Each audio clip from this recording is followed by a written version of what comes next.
Early in the pandemic, then Boston Mayor Marty Walsh surprised some people when he declared racism a public health emergency. But the color of a person's skin has been a major predictor of health outcomes for decades, with Black and brown Americans facing higher rates of heart disease, strokes, cancer deaths, maternal and infant mortality, and considerably shorter life expectancies across the board. The medical profession used to attribute those disparities to inherent racial differences, but recently they've been linked to systemic racism in the healthcare system itself. That is a problem many physicians have been working to solve, including a pair of doctors at Brigham and Women's Hospital, Michelle Morse and Bram Whisperway.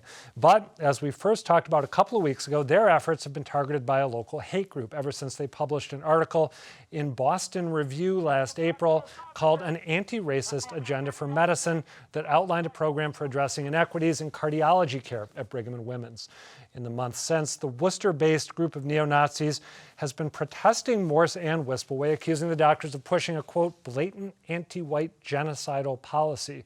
But after the group's latest demonstration, hundreds of doctors from around the country have shown their support for the anti-racist efforts, signing onto a letter, an open letter, written by the Massachusetts Coalition for Health Equity. That letter concludes, quote, the best response to neo-Nazi threats is exponential growth in programs like this one across the country.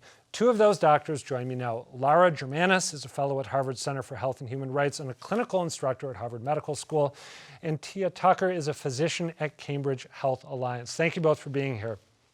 Tia, let me start with you. If I understand correctly, and please tell me if I don't, a beginning or foundational tenet of anti-racist medicine is the fact that for decades, as we just said, the medical establishment has treated different groups of people in wildly disparate ways. Are there any examples from your own experience as a physician that point up that reality that you'd be willing to share? Oh, absolutely. I think that this kind of stems from the growth of American medicine in the founding of this country in the 1800s and the 1900s. There was a lot of movement around eugenics, and also just during slavery. And there were a lot of people that proposed that Black bodies were different from white bodies, and they needed a lot of scientific work done to kind of back that up. And so that's kind of persisted over time. Some of the studies that we've done in order, especially I would say, give you some examples during COVID. We use a machine called a spirometer to try to evaluate how people's lungs are doing. There's actually a race calculation that is added to the spirometry results.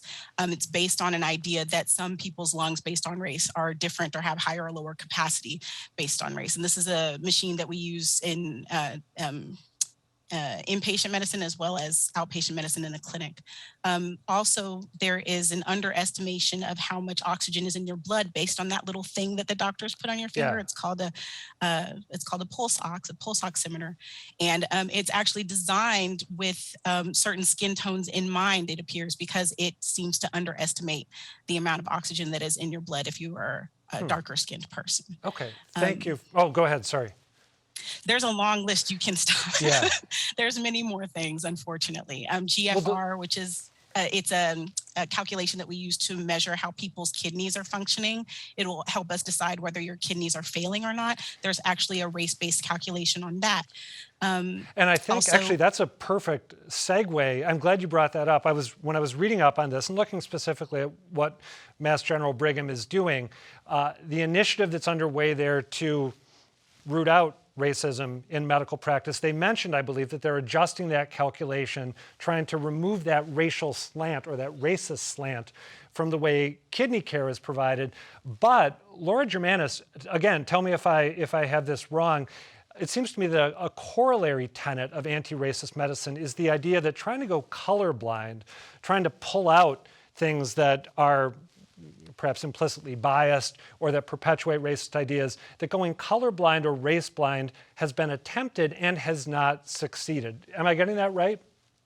Yes, absolutely. And this is the way that, our fields have worked under the assumption that the reason that people are experiencing these poor health outcomes is simply because of their underlying conditions, their higher likelihood to have other illnesses, or even perhaps the socioeconomic differences. I mean, we all know, and this is, I've been also working with a group called the Massachusetts Coalition for Health Equity, which has been pushing for an equitable response to the COVID pandemic. Understanding that one size fits all interventions and this kind of individual choice tack, which the governor has taken to address the pandemic, saying we're going to give you all the tools, is not sufficient to address the health inequities that exist in society. To put a massive vaccination center in Foxborough or in the suburbs, and to put up a website saying, you can sign up for vaccines here, it doesn't reach out to people who don't have access to computers, to internet. And so we really need to have focused interventions to target resources towards individuals and communities which have traditionally been marginalized. And that also is absolutely true in the hospital. There's a growing body of literature that's demonstrating the way that people of color have poorer health outcomes when they are admitted to the hospital. And when you control for all of their underlying risk factors, you ultimately, the only thing you can conclude is that the reason is racism, especially when you match that up with the studies that show that Black patients actually have better outcomes when they're treated by Black doctors. And so what these interventions try to do is more like a bias prevention. We realize that there are certain people that our health system and not just our health system, but actually our culture, which is because we live in a world which is founded upon colonialism, an economy which was based upon slavery. Those things stick with us. Racism is embedded in our culture. And so what we have to do is push back every single day and teach ourselves and our institutions to be anti-racist. Let's get into some more details of what that actually entails. Tia, in that Whisperway and War piece in Boston Review, they advocate what they call a healing arc model. They'd like to see Brigham and Women's use it to address inequities in cardiology care, and they'd like to see other institutions perhaps replicate it. In that acronym, A stands for acknowledgement, R stands for redress, C stands for closure. Can you offer a brief summary of what each of those terms means in this context? Sure, and I'll give you an example. What we're doing is we're trying to use scientific evidence to evaluate what actually is the cause. And Lara mentioned earlier, it's racism. It's really important to point out to people that it's racism and not race. There's not a biological construct of race. This is all sociological. So when we're looking at acknowledging what that means using the evidence that we have through research, scientific research, to objectively identify what the real issue is structurally. And then when we're talking about redressing, we're confronting the issue. We're trying to figure out what kinds of interventions can we design to try to make that happen. I think that they did a really good job of enumerating that specific response that's needed. And I think people, instead of feeling like, this feels dangerous, and it's actually, like Lara said, it's a bias prevention. We're looking at different ways where this has been acted on, where racism has affected patient care, and confronting that and making things equitable. Correct? C is speaking with the communities that have received inequitable care in the past and saying, have we made you whole in our efforts to address this problem? Am I getting that right? Absolutely. And it's really important that people the things that we've done wrong in the past, I think, as far as medicine is concerned, we haven't gone into the communities and gotten that closure. We haven't said, hold us accountable. Have we done our job? There's been a lot of kind of patriarchal top-down approaches to medicine. And this is more with a community focus in order to make sure that we're doing the right thing and hold ourselves, again, accountable to what we're doing as physicians. Lara, I think both you and Tia have used the phrase bias prevention here, but I want to ask you about specifically the intervention that Whisperway and Moore proposed at Brigham and Women's. They suggest what they call, and this is their phrase, a preferential admission option for Black and Latinx heart failure patients who in the past studies have shown were not admitted to cardiology care, specialized care with better outcomes at the same rate as white patients. So they call for a preferential admission option for Black and Latinx heart failure patients, and we have a fuller description of how they would like to see that implemented. Let's pull that up and we can take a look at it for viewers. The healing arc will include a flag in our electronic medical record and admission system suggesting that providers admit Black and Latinx heart failure patients to cardiology rather than rely on provider discretion or patient self-advocacy to determine whether they should go to cardiology or general medicine. Lara, is it fair to say that this is probably the source of some of the pushback that we've seen from the political right when it comes to anti-racist medicine? The idea that Black and Latinx patients might now have a better chance of getting a somewhat scarce medical resource than white patients who traditionally enjoyed superior access to that same resource? I cannot read their minds, but what I can say is that these kinds of systems are in place very much already within the medical record to remind us to order a test, a particular kind of test for a patient who has diabetes, to suggest that we double check when a patient is uninsured, to offer us the option to send their medications to a pharmacy which is more likely to cover it. And so what this is again trying to do is prevent bias, because it knows, and we know, looking at our own data, that we as physicians are more likely to admit white patients to a cardiology service than Black patients or than other people of color. And so what this measure is trying to do, and it is very data driven, I will say. So the whole point is that you look at the data and you say, are we achieving equity? Right now, we're not. And so what we are actually trying to do is level the playing field, is giving people a fighting chance. And these are really high stakes. In some cases, when people are high risk, they actually have better outcomes when they're admitted to a cardiology service. And just to piggyback off of that, please. You said something really important, Alan, that I think needs to be restated. You mentioned that they're concerned about superior access, and that's exactly what we're worried about. It's people that are interested in practicing health equity. We're looking at our healthcare through a lens that means that anyone, regardless of their race, their sex, their gender, how much they can afford, is deserving of healthcare, is deserving of access to improved health outcomes. So that this idea that there's a scarcity mindset, whereas we're going to offer preferential treatment to another group of people, it's actually we're offering the same treatment. We're offering people access, which they did not have before. Let me ask you about that. Is it the same access being offered, or is it heightened access being offered? To use the phrase of Whisperway and more a preferential admission option, heightened access in the name of achieving equity that has not existed before, where there has been inequity in the past?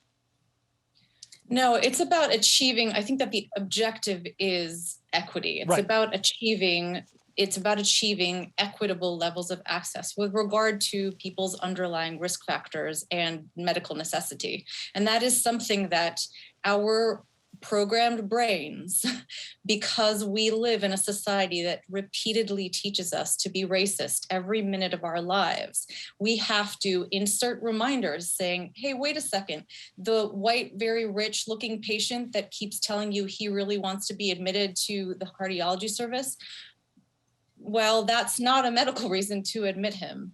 And that is the kind of thing that these systems are trying to counteract. I'll say reparations is another piece of this, and that is about kind of financial compensation.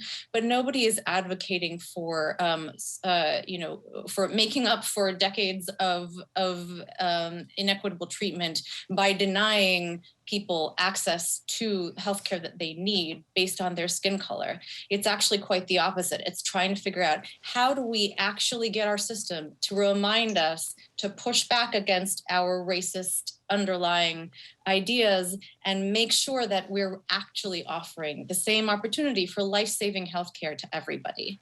I've already gone over the amount of time that I had budgeted myself to have this conversation, but it's so big and so important. I want to just take another minute or two.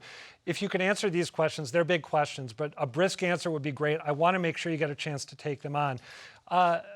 Tia, how open do you think your fellow physicians are going to be to this approach? There's obviously plenty of people who signed that letter in support of Whisperway and more, but I know there's skepticism in some other quarters. How open is the medical establishment as a whole to this approach?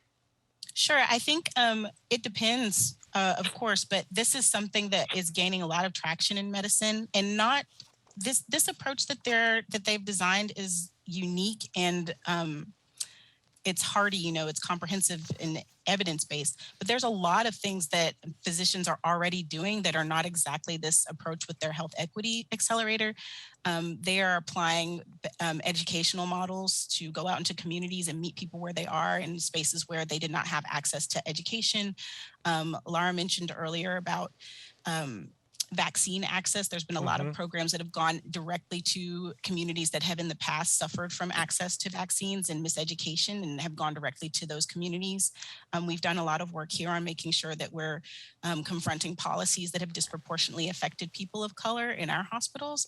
So this is something that I see people doing everywhere. It might not be the same value as this really comprehensive, very powerful health equity accelerator. But yes, physicians are interested in promoting health equity. They took an oath to do no harm. They realize that racism is doing people harm, it's killing people, and they're focused on how to change that. Lara Jirmanus, last question for you. I know you're not a legal expert, you're a physician, but just briefly, are you concerned if this approach continues getting legs, as Tia just described? Are you concerned about the courts fighting against it, prohibiting it, given the composition of the judiciary in the country right now? I think that because of the space that we are working in right now, and because of our objectives and our evidence base that demonstrates, even the Institute of Medicine concluded, I believe it was about 8 years ago or so, in a paper that colorblind approaches do not work to address health inequities, I think that we stand on solid ground. Okay. Lara Jirmanus and Tia Tucker, thank you both for helping to untangle this. Appreciate it. Thank you.